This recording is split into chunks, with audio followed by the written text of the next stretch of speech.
¿Qué tenemos en el bloque 3? Pues tenemos los siguientes enunciados, ¿no? Enunciado 4, 5, 12, 17 y 20, ¿no? A ver, en los...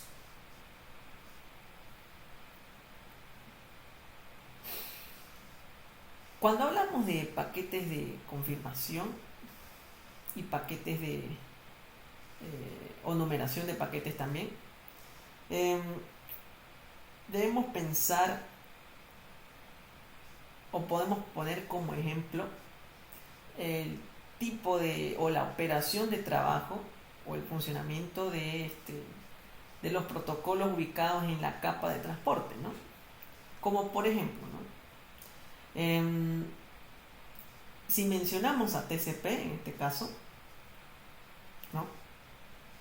Suponiendo este escenario en la ilustración, donde las numeraciones de los acuses de recibo, ¿no? De confirmación de recibo de los segmentos, en este caso si hablamos de TCP, ¿no? Va a permitir de tal manera al emisor, ¿no? Verificar qué datos ha recibido correctamente el receptor, ¿no? Aquí podemos ver un acuse de recibo número 3 numerado correctamente, de tal manera que el receptor le va a enviar y le va a hacer saber al emisor que ha recibido correctamente ese, o mejor dicho, el segmento número 2, ¿no? El segmento número 2 y le está solicitando el segmento número 3 a enviar, ¿no?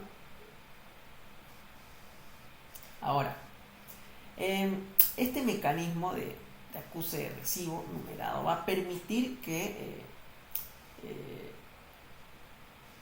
se puedan detectar acuses de recibo perdidos o tal vez duplicados, ¿no? Acuses de recibo perdidos o tal vez duplicados, ¿no?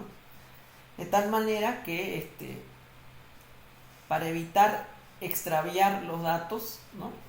Se puedan, mediante el mecanismo de retransmisión, volver a recuperar esos segmentos que tal vez han sido perdidos, ¿no? De tal manera que entonces este enunciado, por esa razón, nosotros podemos afirmar, ¿no? Podemos seleccionar como verdadero, ¿no? Y lo tenemos acá, ¿no? Luego tenemos el enunciado 5, los paquetes se enumeran para disminuir el tiempo necesario, ¿no? En realidad, la numeración de paquetes, no reduciría el tiempo de transmisión, ya que, como habíamos mencionado hace un momento, el objetivo principal de la numeración de los paquetes es que se pueda garantizar, ¿no?, el orden o el reensamblado y el reensamblado correcto de los datos en una transmisión, ¿no? Sobre todo en el lado del receptor, que es el que está recibiendo, ¿no? Entonces, vuelvo a repetir, la numeración de los paquetes va a permitir la detección de paquetes perdidos o la pérdida de los datos, ya sea duplicados o perdidos, como vemos en la ilustración, al llegar al destino, obviamente, pero no va a reducir el tiempo de transmisión, ¿no? Eso aclarar, ¿no? En realidad, estas confirmaciones o estos acuses de recibo introducen tal vez en la transmisión una pequeña, un mínimo o adicional tiempo de transmisión sumado al del segmento, al que viaja por el segmento por el medio de transmisión, ¿no? De esa manera. Entonces, por esa razón, la 5 va a ser falsa, ¿ya? Solo ponemos acá, a ver. Aquí está. Aquí. La 5 va a ser falsa, ¿ya? Tenemos el enunciado 12. En la capa física se transmiten tramas o paquetes de datos, ¿no? Bueno, no olvidemos o hagamos recuerdo que tenemos, o que todas las comunicaciones se van a basar en estos dos modelos, ¿no? Y cada capa ya sea inferior o superior, se va a relacionar con distintos aspectos de dispositivos, ¿no? En este caso, o software, ¿no? O mejor dicho, o ya sea relacionarse con el medio de transmisión o con usuarios finales, ¿no? Entonces, no olvidemos que las capas que son superiores, ¿no? Llámese aplicación, presentación, sesión, dependiendo, o mejor dicho, en el modelo OSI o la capa aplicación en el modelo TCP, van a estar relacionadas más al software, ¿no? Al software, a las aplicaciones de usuario, ¿no? Denominadas también así capas del usuario, ¿no?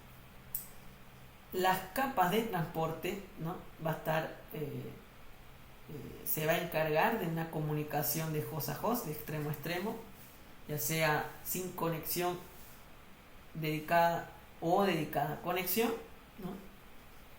Por último, la capa de red va a interactuar en el área del firmware, ¿no? Y se va a encargar del direccionamiento y enrutamiento de los datos a destino. Y por último, y lo habíamos visto ya anteriormente, las capas inferiores, como la capa de enlace de datos y la capa física, pues van a estar relacionadas o ligadas más que todo al hardware, ¿no? Al hardware, tal vez al firmware y al sistema operativo con el cual interactúan directamente con el hardware de red, ¿no? Es por eso que debemos diferenciar más o menos dónde interactúan cada capa, por si aparece o por si se evalúa en el examen. Y también debemos recordar la unidad de datos protocolos presente en cada una de esas capas, ¿no? Entonces no olvidemos, ¿no? No olvidemos que en la capa de aplicación, según el modelo TCP/IP, ¿ok? En la unidad de datos protocolos a utilizar, el término general va a ser los datos. La unidad de datos protocolo en el transporte va a ser el segmento. Y según el protocolo UDP, data grabada, ¿no?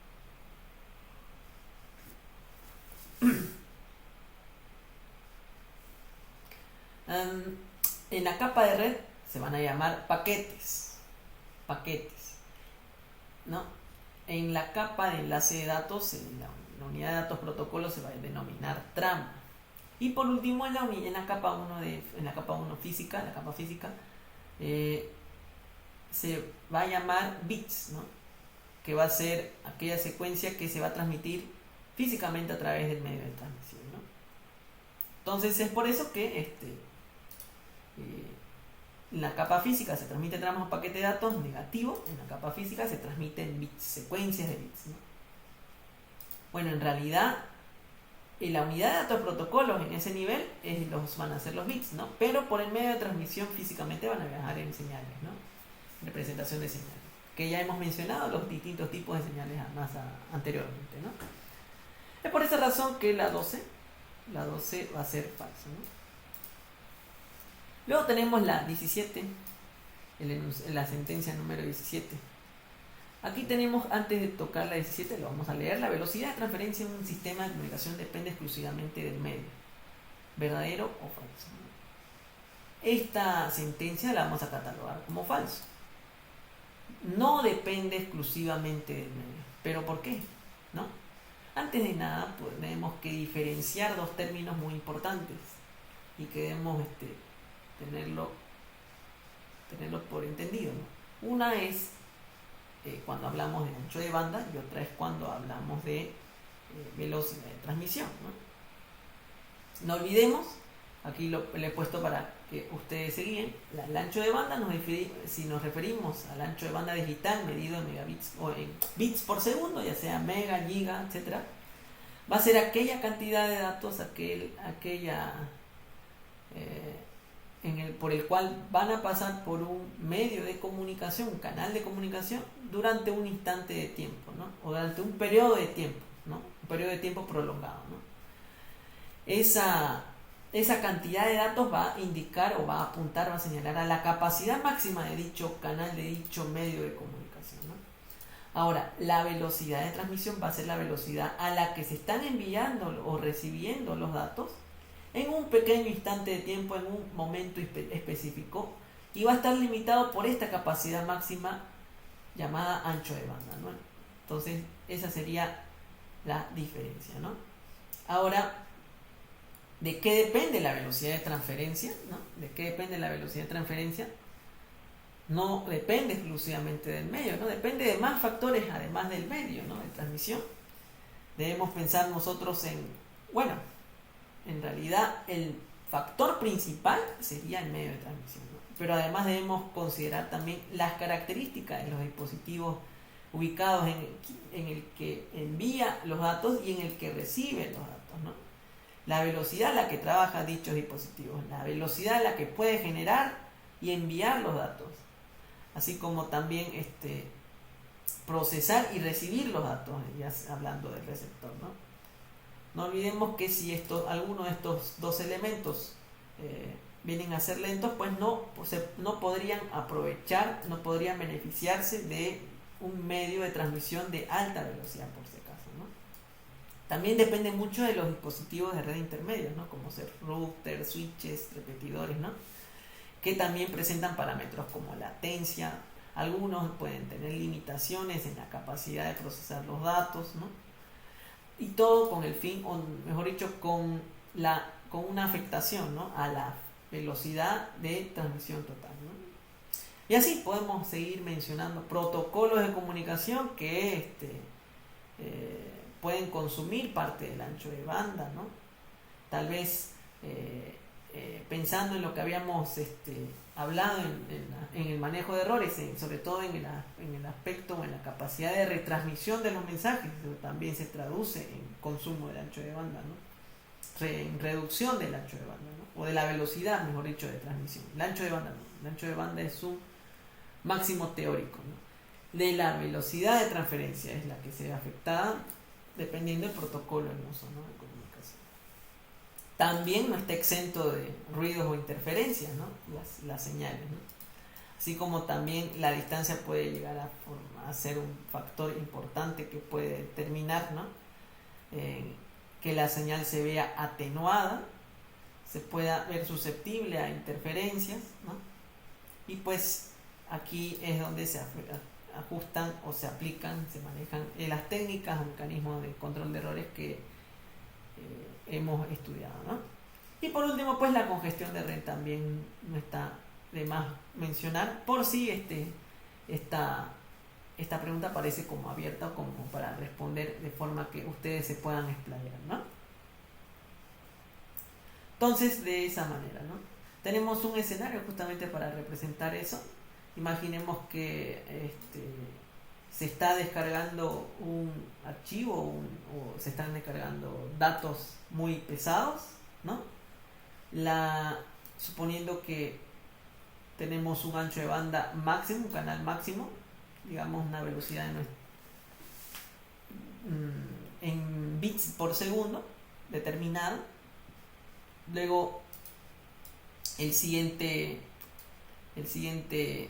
paso o el siguiente, ¿cómo podemos decirlo? La siguiente tarea a pasar es esta solicitud, o mejor dicho, este archivo o estos datos grandes que se están queriendo acceder o descargar, envían una solicitud al servidor, ¿no? En el cual este servidor está regido por sus capacidades tanto de software y de hardware, ¿no? Y va a dictaminar a qué velocidad va a enviar el archivo, ¿no? Además, el viaje y el tránsito entre las redes de origen y destinos intermediarias puede existir o no la congestión que tanto estábamos hablando, ¿no? De esa red, así como también del proveedor de nuestra ISP, ¿no? Nuestro proveedor de servicios, ¿no? Y por último, cuando ya llega a destino, puede haber limitaciones dependiendo de la tecnología en nuestra red interna, la red interna del destino, así como también limitaciones de tecnología propias del dispositivo, como ser limitaciones de procesamiento, de recepción en el host, ¿no? De esa manera, ¿no? Es por eso, ya para terminar, que esta sentencia es falso, ¿no? La 17 es falso, ¿no? No depende exclusivamente del medio, ¿no? Por si se les pregunta de forma abierta, ¿no? Luego tenemos la 20, que es la última. Los diferentes tipos de capa 1 pueden interconectarse entre sí en un sistema de comunicación, ¿no? Eso lo habíamos visto en tecnologías y medios de transmisión que mencionamos al inicio, ¿no? Es totalmente verdadero. Hemos visto varias tecnologías que convergen entre sí porque pueden operar en simultáneo, ¿no? Aquí tenemos justamente un dispositivo, una ilustración que nos puede ayudar a afirmar esta sentencia, ¿no? Este dispositivo es un convertidor de medios físico, ¿no? Convierte señal óptica en señales eléctricas, ¿no? Entonces de esa manera, ¿no? Es de esa manera entonces como este convertidor de medios interconecta, ¿no? Diferentes tipos de medio físico, ¿no? O diferentes tipos de medio de transmisión guiado en este caso, ¿no? Aquí tenemos un patch cord de fibra y aquí tenemos un cable par trenzado, ¿no? Entonces es por eso, esta representación es la con la cual podemos justificar y podemos afirmar, ¿no?